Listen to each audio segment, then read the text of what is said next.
Most people don't talk about this. Being successful in roofing sales usually comes from the depths of suffering and struggle. And John is a first year sales rep who shared his journey with me. His breaking point came when his fiance discovered that she was pregnant.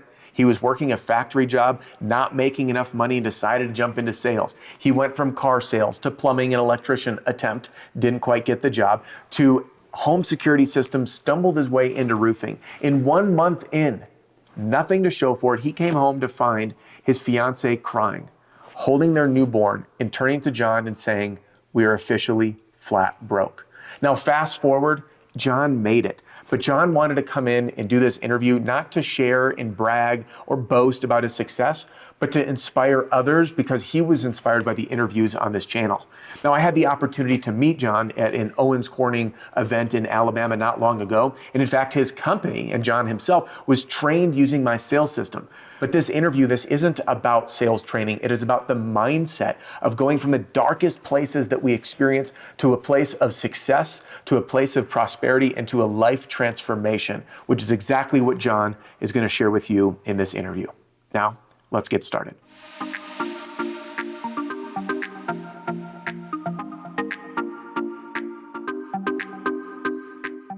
John, thanks for joining me on the channel, my friend. Yes, sir. Absolutely. Thank you for having me. Yeah, dude, you were reaching out over Facebook Messenger, and as you know, because you've watched the channel, I don't bring everybody on. I don't do a lot of these interviews because I'm really selective of the folks that I want to share that there's something valuable for people to take away from. And the first thing that I asked you right before we started recording was, why did you decide to reach out and initiate this whole thing to begin with? Sure. Yeah, absolutely. And one of the reasons why I reached out was I remember just spamming your content. And which one that I really liked was when guys came on there and talked about their personal experience. Yeah. And when you start in this journey of the roofing industry, a lot of times you really don't know which way to go. Like, okay, you've got a ladder. Okay, now you got cougar paws, and you maybe have a pitch hopper. But what do you do now? And watching the guys that you interview talk about their personal stories really kind of made me feel a little bit better, if that makes sense, about the hmm struggles that they faced. That I wasn't the only one that was facing those struggles, and that I just wasn't failing at the job.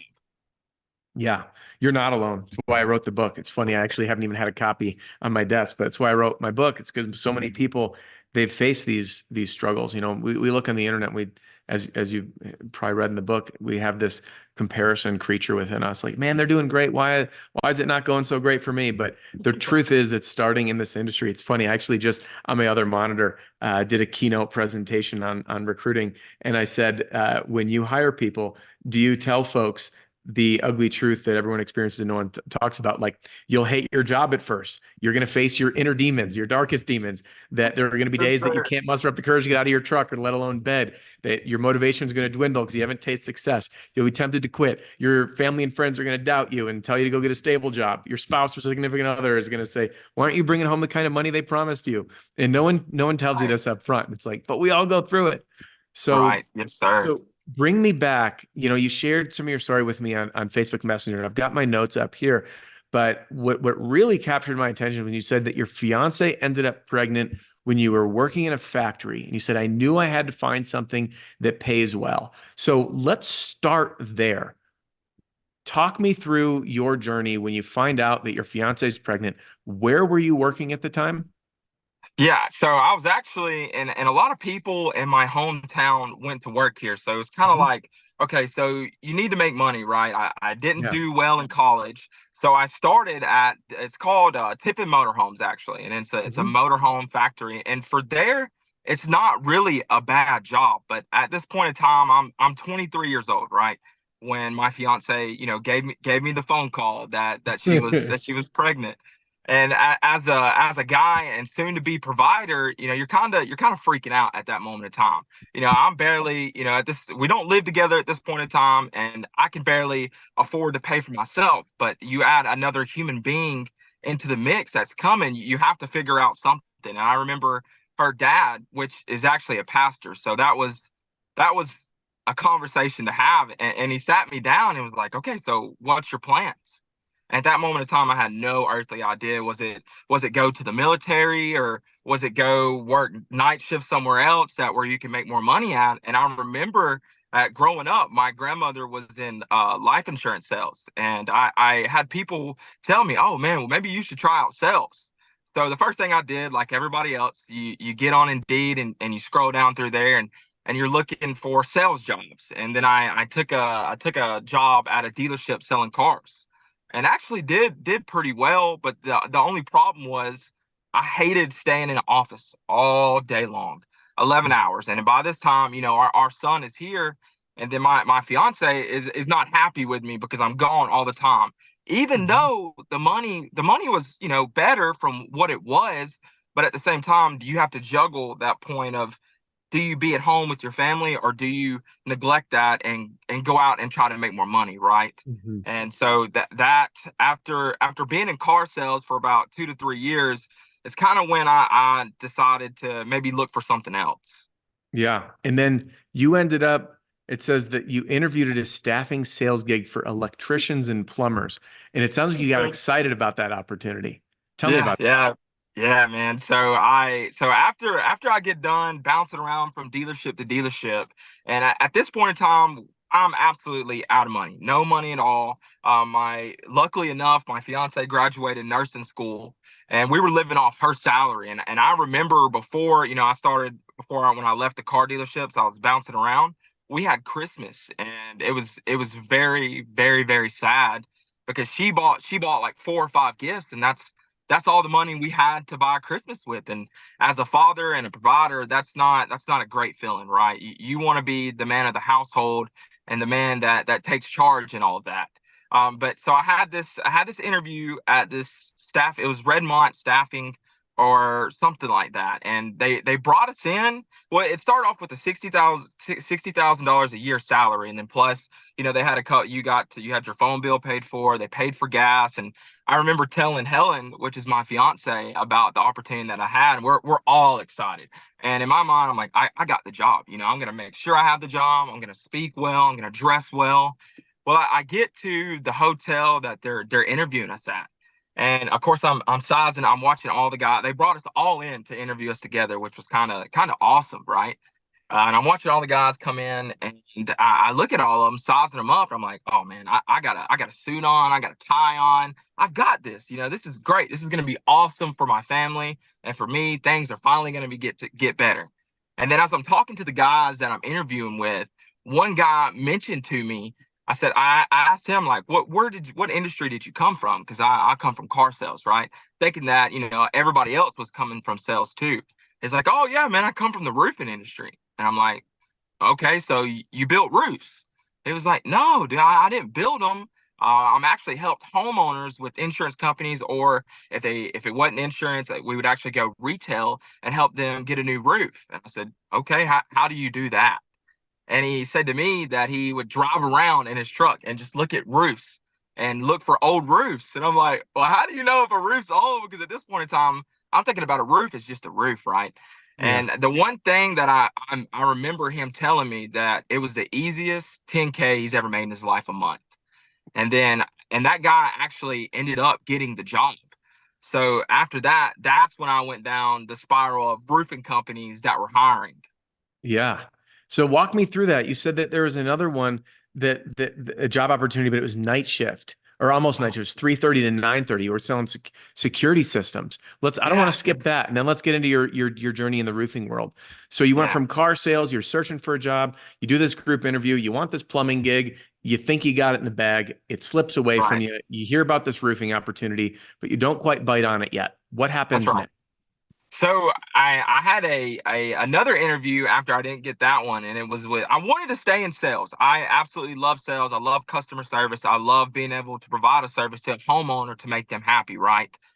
So I knew that I needed something quick. We're low on money, so I've got to find a job, and I had one more interview lined up, and it was ADT Security Systems. And at this point in time, I'm like, man, you know what? I've got to do something. So I'm gonna go talk to him, and if everything rolls right, I'm taking the job.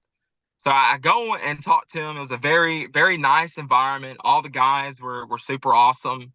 But they mentioned to me that I'd have to work from like 3:30 to 8:30 or maybe even 9 at nighttime. And in my mind, I'm thinking, how am I going to do that? Helen, she's a night shift nurse. How would I be able to, who's gonna watch our child, right? How am I going to go out here and sell security systems and nobody being at home watching our child? So after that, after the interview, I thought about it. And I'm like, man, I've got to do it. I'm gonna have to go home, tell Helen, look, we've got to find a babysitter immediately. I'm taking this job opportunity. And in the meantime, I went to the gym, just to kind of clear my mind. And I had a really good chest workout. And if you know anything about working out, you always, most of the time, you feel better after you work out. And while I was lifting, I looked down at my phone and I had Ridgeline Roof and Restoration was calling me. And I'm like, you know what, man? I just don't even want, I'm tired of interviewing at different places, getting my hopes up, this not being the right job. So I'm Mhm. just gonna stick with the ADT system. And then I get done, I leave the gym, I'm feeling good, I got a good chest pump. I'm like, I'm gonna call him back. And I called him back, and it was our supplementer that I talked on the phone with, and I was like, hey, yeah, my name's John Eaton. I had a missed call from you guys. And he actually thought, he was looking in the CRM to see if I had like a roofing issue or if I was calling to get my roof checked out. And I told him, I was like, no, I put in an application online, and I think you guys were reaching out to me. And then we ended up talking for probably a whole hour, just talking to Nathan. And he was like, "Man, I've got to get you in touch with the general manager here. I think you're what we're looking for. So I need to get you in touch with him immediately." And after that, Justin, which is our manager, he called me and I talked to him. And once again, I fell in love with the idea of not having to be in an office, what they were offering as a company, what they stand on as a company. And I remember, I remember this guy when I was talking to him at the staffing agency, he was leaving because he didn't like what his company, what they were out to do, right? And Mhm. so, okay, I'm trying to keep this in the back of my mind, but I couldn't help but to love everything that the manager was saying on the phone. So they after that, they set up a meeting for us to meet in person after that. Wow. So the rest is history because I can see that you're wearing their clothes, Oh man. and Yeah. and they're OC contractors. You and I got a chance to meet the event in Alabama. So fast forward, you take the job. You said this to me, and I'll tell you, this is actually the sentence that said, I really want to interview John for the channel. And you said to me, a month went by, and I came home one evening and heard my fiance crying and went to Yeah. see what was wrong. And she was holding my son, and she stated that we were absolutely broke. And that was, you said, a month in. So, I see your joy now. And so many people see the joy, the excitement that life has changed. We wonder, how did we not get in this industry sooner? But what people don't Amen. talk about, and I want to inspire more people to not quit before they hit pay dirt, is the start in the challenge, the heartbreak, the frustration, the relentless pursuit when you have nothing. So tell me the story of what happened as that month went by up until the breaking point when your fiance was holding your son crying and saying that you guys were broke. Yeah. So like just like anything else, you go through training and then they get you your equipment. And I was out by myself at this point in time because I told my manager, I was like, listen, I've got to make some money and fast. So I need to be able to go out on my own and knock doors and try to get on roofs. And so this is kind of going on. I'm still trying to figure out everything. And then I come home one evening and usually, she's there to greet me at the door, just like any other significant other, right? How was your day? How is everything going? And this whole time she's been the backbone of everything because she's been paying for everything, all the bills, all the food. And at that point in time, I'm driving a Mercedes car and she's paying the gas and that. She's paying the car payment. I don't like to really talk about it because it's kind of embarrassing to me, but she was holding everything together. And then one day I get done kind of being in the field, kind of being nervous to be in the field, and I come inside and I hear somebody crying and immediately like, oh my goodness, what's going on? What's wrong? I walk in there and she's crying, holding my son. And if you know anything about being a father or just being in a relationship, if your significant other is upset about anything, you want to be there to hold them and tell them everything's going to be okay. But she was telling me that we were literally eating crackers and ramen noodles, right? And it's heartbreaking to see somebody that you love not get what they deserve. So at that moment, at that very moment when she was holding my son and then she was crying, my soon to be wife, right? I told myself no more games. I don't care how you feel. You may be anxious, you may be nervous, but you're going to get out the truck. You're going to shut the truck or the car door at that moment of time. You're going to get out there. And I know one thing, I might not have the best pitch at the door. I might not know the slap formula at the door, but I do know it's a numbers game. So if I could just find that one person who actually needs my service and actually believes in me and what I'm telling them and showing them the documentation that and they could trust me, that could be that one person that could lead to a sale, right? Hmm. And after that, when that breaking point happened, I was knocking 50, 60 doors a day until I got my first sale. And it was a very next day. I was actually in the field with my manager, and he's knocking over here, and then I go knock on this side, and he actually goes with me to knock on this door and helps me get the contingency signed. And I'll never forget my very first deal, because that put 3 grand in my pocket. And I'm like, what, that's all it took. I'm being shy, I'm being nervous, and all you have to do is be there to provide a service and show that they can trust you. And then I guess you get paid, right?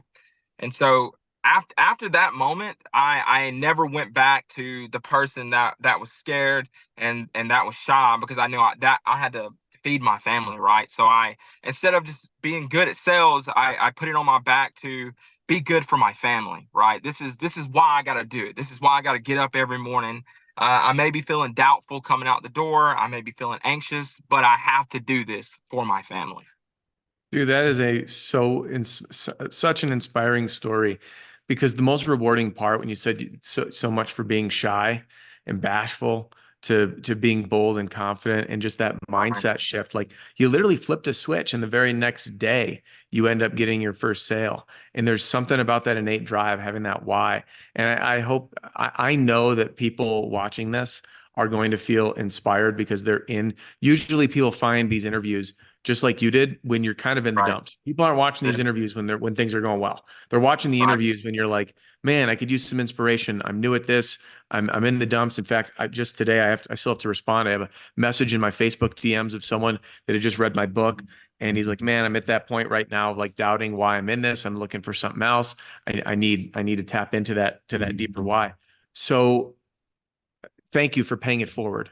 And John, you said that you started in April. Is that right? That's Of this correct. year. Well, after training, I got rolling around April. Yes, sir.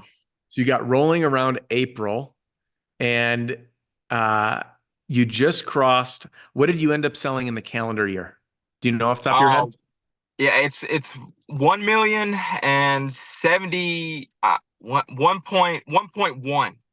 1.1 in your first year, which, by the way, for folks you're in Alabama, correct? Yes, sir. Yes, sir. So Huntsville. what's average price per square by you? Do you know off the top of your head? I do not know off the top of my Okay. head. That's all right.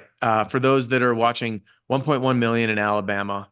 Um, the price per square is lower than northern markets. So you talk to a guy from Minnesota, the price per square is going to be double. So for him to sell 1.1 million, he literally has to sell half the volume of roofs. So the fact Right. that you sold 1.1 million in your very first year in the South with lower price per square, with 8 months of a season, and that's it, because you started in April, probably less, probably 7.5-ish months, Right. at the time you actually get going with from going broke to this. So I want to ask you three questions as we wrap things up. Let's start with the first one. How has roofing sales changed your life? So roofing sales really taught me to have the big C word, which to me is courage. It taught me to go out there, face your fears, no matter if so, and how to face rejection too. So if somebody tells me no, now all that does is just make me mad and want to go get more, right? Hmm. So that's one of the biggest things that roofing sales taught me is to not give up. It's out there, but you have to be the motivator in within yourself. You have to find it from somewhere else, and you have to go out there and get it. It is not coming to you, my friend. You Yeah. have to be the one to go out there and get it. It sounds like roofing sales changed you as a person quite a bit. If I, and Absolutely. stop me if I'm putting words in your mouth. No, absolutely. Financially too, but the biggest thing was I take from it is for myself because there's always money somewhere to be made, but if you can grow individually, you could go Hmm. make money anywhere, right? Yeah. And so that the biggest thing for me was it taught me courage to go out there and Yeah. keep pushing and not to give up on the first rejection, or you go down a road down a month later and you're still getting no's. If you keep digging, I guess, digging the seed in a form of manner, you'll find it out there, but you have to be willing to put the work in yourself. Yeah. Love it. Second question for you. Uh, do you agree with the statement that roofing sales is personal development in disguise? Absolutely, yes, sir. Why, Absolutely. why is that? Why do you agree so strongly? Because it's personal development in disguise. Because the whole time this is going on, you have no idea that you're growing into a whole new individual, a more confident individual. You're chasing after things that you can't see that's in front of you at first, right? And then once you get a taste of it, you're all over it then. Yeah. Yeah. And my last question as we close this out, John, what advice would you give yourself? Knowing what you know now, if you could look back to John getting started, which is the same place that so many people that are watching this right now are, what advice would you give yourself to help fast track your success and save yourself some of the pain and the learning curve that there was? Just be relentless, man. Be a dog out there. It's tough. It's so tough in the beginning, but once you get a little further down the road, you'll look back and you'll be like, man, I'm so glad I went through all that because it taught me so much. It helped me grow as an individual. Yeah, I love it. John, I got to say thank you a ton for joining me and sharing your story here. Absolutely, man. Thank you for having me.